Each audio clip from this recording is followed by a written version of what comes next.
Имаше дни, в които нямаше причина. Не болеше гърло, нито корем, нито нещо видимо. А просто тежеше, очите празни, душата свита. Баба го виждаше. Не питаше, не месеше, не вареше. Само отваряше малкото чекмедже под иконата. Вадеше бутилка с вода, тиха и ясна. Светена, изливаше я в керамична чашка, не догоре, колкото една глътка истина.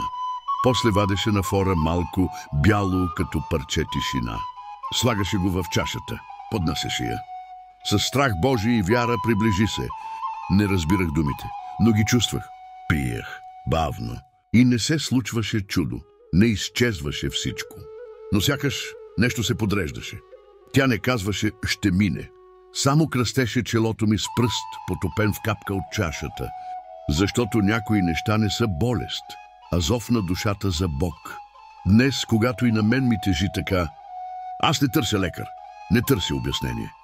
Търся тихата вода и едно малко парче, което някога баба ми подаваше, не за да се нахраня, а за да не се изгубя.